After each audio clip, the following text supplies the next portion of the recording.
Pada akhirnya sang jantan akan melepaskan spermanya ke air setelah sang betina mengeluarkan telur-telurnya dari dalam tubuhnya. Secara bersamaan pula telur akan bertemu dengan sperma jantan yang nantinya akan menjadi seekor berudu dan menjadi katak.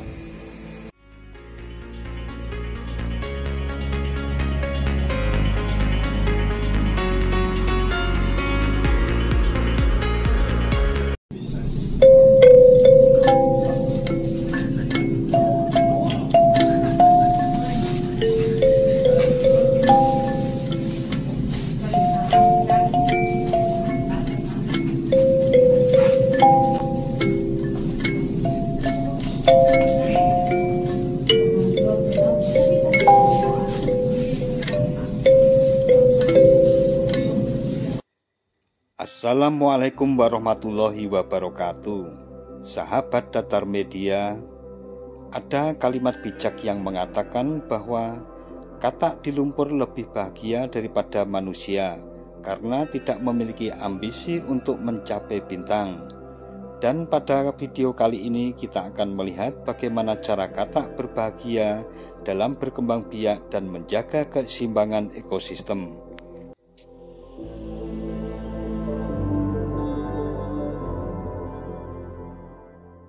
Katak merupakan salah satu binatang amfibi dan tergolong dalam binatang yang berdarah dingin, sehingga pada daerah bersuhu dingin maka eksistensinya agak sulit ditemukan. Hal ini diakibatkan karena kebutuhannya akan panas. Katak tergolong hewan vertebrata yang mengalami proses metamorfosis yang sempurna dalam proses perkembangannya. Bentuk tubuh katak akan berbeda-beda di setiap siklus metamorfosis. Metamorfosis katak terdiri dari 5 fase, yaitu telur, kecebong, berudu 4 kaki, katak muda, dan terakhir katak dewasa.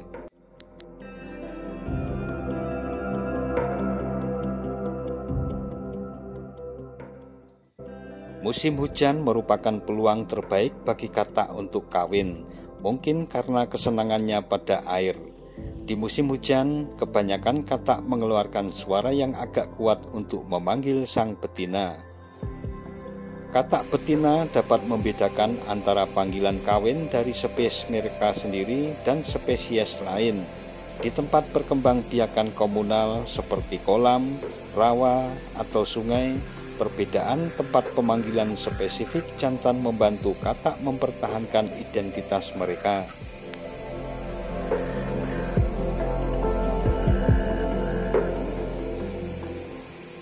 Perbedaan dalam panggilan kawin merupakan mekanisme isolasi premating utama yang mencegah hibridisasi spesies yang berkerabat dekat yang hidup di daerah yang sama dan berkembang biak pada waktu dan tempat yang sama.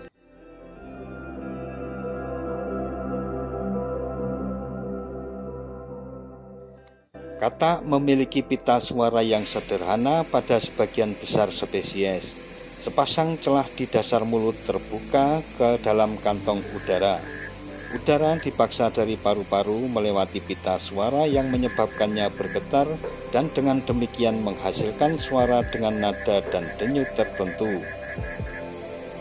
Udara masuk ke kantong vokal yang ketika dipompa bertindak sebagai ruang beresonansi yang menekankan frekuensi yang sama atau salah satu harmoniknya.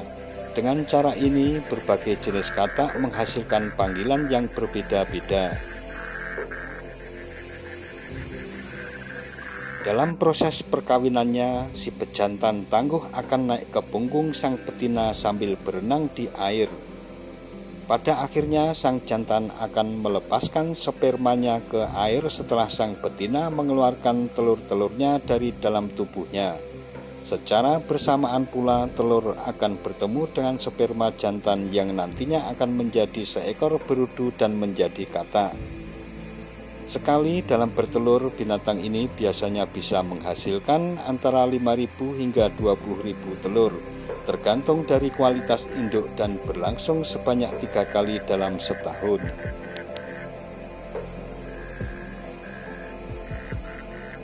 Kebanyakan katak menyimpan telurnya di air yang tenang sebagai gumpalan, lapisan permukaan, benang, atau telur individu.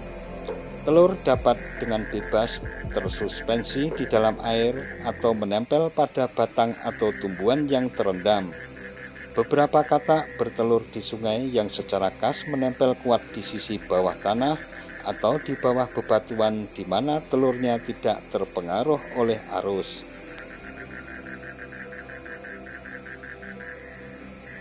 Ahli evolusi biologi dari UWA Bruno Buzzatto mengatakan di populasi yang sedikit, katak dengan lengan yang lebih kuat bisa lebih berhasil berkembang biak.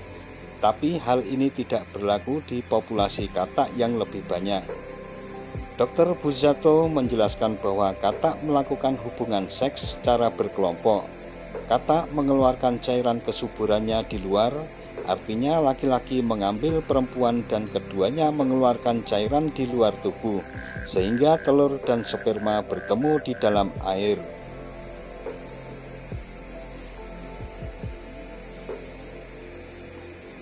Salah satu yang menarik adalah fenomena di mana katak jantan dalam jumlah yang banyak mengambil satu katak betina dan mereka mengeluarkan cairan secara bersama-sama. Jadi pada populasi katak yang tinggi, katak-katak yang lemah dapat melakukannya dengan baik, karena katak yang kuat tidak bisa bersaing dan tidak pula dapat menjaga betinanya untuk dirinya sendiri. Dengan kata lain, musim hujan bagi katak adalah musim bahagia untuk memperbanyak habitat. Bahkan di layanan Taman Nasional Pennsylvania sampai menutup semua jalan raya di kawasan Taman Wisata Delaware Watergate apabila musim kawin katak, salamander, dan binatang amfibi lainnya telah datang. Alasan penutupan berkenaan dengan penyebaran ratusan ekor katak di jalan. Mereka beramai-ramai keluar untuk mencari pasangannya selama musim kawin. Jika tidak ditutup, ribuan amfibi itu akan tergilas roda kendaraan dan menyebabkan gangguan ekosistem yang fatal karena jalan raya di kawasan itu termasuk kawasan yang ramai lalu lintas. Bagi pengemudi yang kedapatan menerobos jalan raya itu pun akan dikenakan denda yang berkisar antara 50 hingga 150 dolar atau setara dengan 700.000 hingga 2 juta rupiah.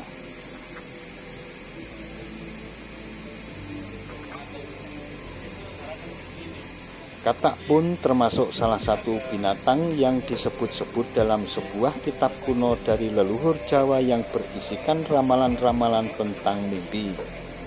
Bermimpi atau mengalami mimpi tentang katak dalam primbon Jawa sudah diramalkan bahwa akan ada sebuah kebaikan yang datang pada si pemimpi tersebut. Kebaikan itu bisa berupa terpenuhinya keinginannya ataupun akan mendapatkan jalan keluar dari masalah yang sedang terjadi.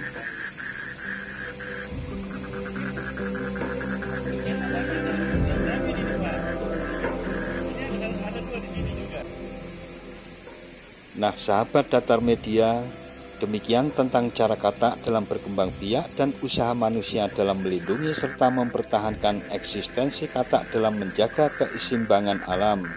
Jangan lupa subscribe dan tekan tombol loncengnya agar tidak ketinggalan dengan video-video terbaru dari Datar Media. Sekian dan wassalamualaikum warahmatullahi wabarakatuh.